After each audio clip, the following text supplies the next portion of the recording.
జయశంకర్ భూపాల్పల్లి జిల్లా మహాదేవపూర్ మండలం యలకేశ్వరంలో చిన్న కాళేశ్వరం ప్రాజెక్టు కెనాల్ పనులను రైతులు అడ్డుకున్న రైతులను పోలీసులు బలవంతంగా అరెస్ట్ చేశారు. నష్టపరిహారం చెల్లించకుండా మా భూములు దౌర్జన్యంగా లాక్కుంటున్నారని ఆవేదన వ్యక్తం చేశారు. మా భూములు లాక్కొని ప్రభుత్వం దళితులపై దాడి చేయటం కరెక్ట్ కాదన్నారు. మమ్మల్ని చంపటానికే కాంగ్రెస్ కి మేము ఓట్లేశామా అని నిలదీశారు. మేము మరలబడితే ఘోరంగా ఉంటుందని, దళితులంటే ఏంటో చూపిస్తామని హెచ్చరించారు.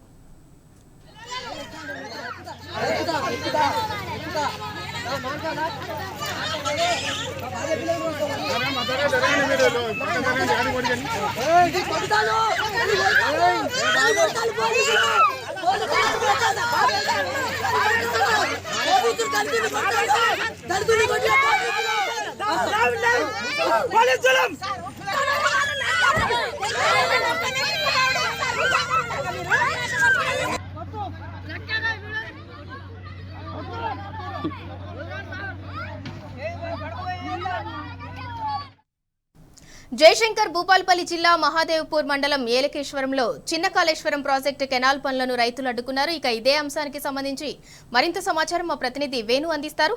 వేణు, చెప్పండి. అంటే మహాదేవ్పూర్ మండలం ఎలకేషన్లో గత వారాల నుంచి కూడా ఇక్కడ ఇరిగేషన్ సంబంధించిన అధికారులు, రెవెన్యూ అధికారులు, పోలీసుల సమక్షంలో పనులు నిర్వహిస్తున్నారని చెప్పొచ్చు. అంటే ముఖ్యంగా ఈ చిన్న కాళేశ్వరం అనేది గతంలో అంటే దివంగత నేత రాజశేఖర రెడ్డి పీరియడ్ లో ఇది ప్రారంభించినటువంటి పరిస్థితి.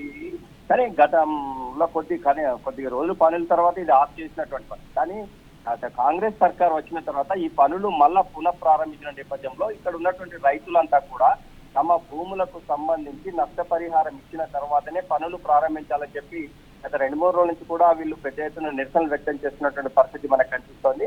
కానీ ప్రస్తుతం అంటే వీళ్ళంతా కూడా చెప్పేది ఏంటంటే తమ భూములు అంటే మేము భూములు ఇస్తాం, కానీ మాకు నష్టపరిహారం ఇవ్వకుండా పనులు ఎలా చేస్తారు, ఇప్పటికే చాలా నష్టపోయాము, అంటే ఈ భూముల మీదే బతుకుతున్నాము, మేమే కాదు మా వంశపారంపర్యంగా మేము బతుకుతున్న నేపథ్యంలో ఇప్పుడున్నటువంటి పరిస్థితుల్లో ఈ భూములు తీసుకుంటే మేము ఎలా బతకాలి, పోనీ కనీసం దానికి నష్టపరిహారమైనా ఇవ్వకుండా మీరు పనులు ఎలా చేస్తారంటూ కూడా ఈ రోజు పెద్ద ఎత్తున రైతులు వచ్చి చిన్న కాళేశ్వరం పనులను అడ్డుకున్నటువంటి పరిస్థితి. ఇటు రెవెన్యూ, ఇరిగేషన్ అధికారులు, పోలీసుల సమక్షంలో పనులు చేస్తున్న నేపథ్యంలో వాళ్ళంతా కూడా తమకు నష్టపరిహారం ఇవ్వకుండా పనులు ఎలా చేస్తారంటూ కూడా ఈ రోజు ప్రత్యక్షంగా వాళ్ళంతా కూడా వచ్చినటువంటి పరిస్థితి మనకు కనిపిస్తుంది. అంటే ఈ నేపథ్యంలో పోలీసులు రంగప్రవేశం చేశారు. వీరిని అరెస్ట్ చేసి పోలీస్ స్టేషన్ తరలించిన పరిస్థితి మనకు కనిపిస్తోంది. అంటే ఏదేమైనా కానీ అంటే గతంలో ఈ చిన్న కాళేశ్వరం సంబంధించినటువంటి పనులు ప్రారంభించారు, మధ్యలో వదిలేసినటువంటి పరిస్థితి.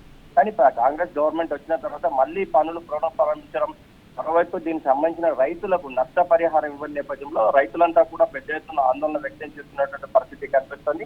అంటే ఈ రోజు మాత్రం ఈ రైతులంతా కూడా ఏకతాటిన వచ్చి పనులన్నీ కూడా ఆఫ్ చేసినటువంటి పరిస్థితి.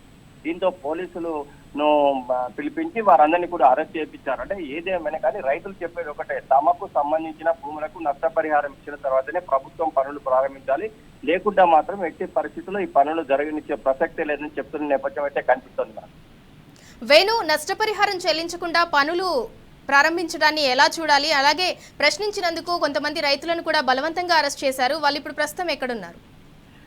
అంటే ముఖ్యంగా రైతులు ఎప్పుడు కానీ తాము చేస్తున్న సాగు భూములపైన తమ జీవనాధారం పడి ఉంటుంది. ఇంకోవైపు ఏంటంటే వంశపారంపర్యంగా కూడా ఏ రైతైనా కూడా భూములను అంటే ఎన్ని కష్టాలు వచ్చినా భూములను మాత్రం అమ్ముకోడు. కానీ ఈ ప్రాజెక్టుల పేరిట, ఫ్యాక్టరీల పేరిట అంటే నగచర్ల ఘటన లాంటి సంఘటన ఇట్లా దానికి కూడా ఉదాహరణ తీసుకోవచ్చు. అంటే ఏదో ఒక సాకుగా చూపెట్టి రైతుల వద్ద భూములు అయితే ప్రభుత్వాలు తీసుకుంటున్నాయి, కానీ దానికి సంబంధించి అంటే అడ్వర్టైజింగ్ చేయడము, ల్యాండ్ వాల్యుయేషన్ కట్టి ఇవ్వడము ఇలాంటివి చేసినటువంటి పరిస్థితి లేదు.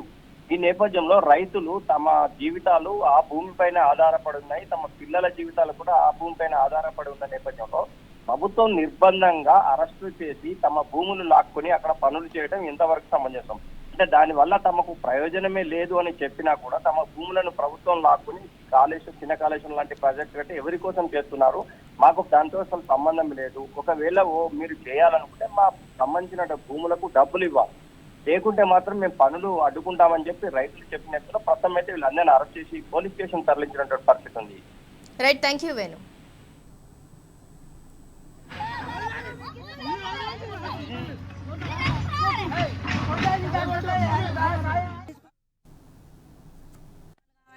మేము దౌర్జన్యంగా భూమి ఇయ్యం కాబట్టి మా భూమి మాకు ఉండాలి, మా దళితుల మీద దాడి చేయొద్దు.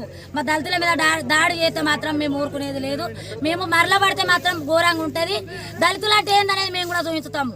ఇంటర్లా మాకు అద్దు కాలువ, మా కాలువ కావాలని మేము కోరుకోలే. మాకు అద్దు, మాకు బోర్లు ఉన్నాయి. మాకు పోతే మరి మా భూములు పోతాయి, మాకు పైసలు ఇవ్వాలి కదా. ఈ ప్రభుత్వం ఏంది మరి మా మీద దాడి చేస్తాను, మమ్మల్ని చంపుతారా? మరి మమ్మల్ని చంపి మమ్మల్ని ఏం చేస్తాం అనుకుంటాను? అందుకేనా మేము ఓటేసింది, ఇలా గెలిపించింది ఇందుకేనా? మమ్మల్ని చంపడానికేనా? మరి చంద్రబాబు గిట్ట మమ్మల్ని చంపమని చెప్పిండా? ప్రెగ్నెంట్ తో ఉన్నా కూడా ఇలా భర్తను కొట్టి తీసుకుపోయిళ్ళు. మా కళ్ళ ముందే కొట్టిళ్ళు, మా కళ్ళ ముందే కొట్టాలి. చెప్పు ఒకసారి, ఆమె భర్తను తీసుకుపోవడం న్యాయమేనా?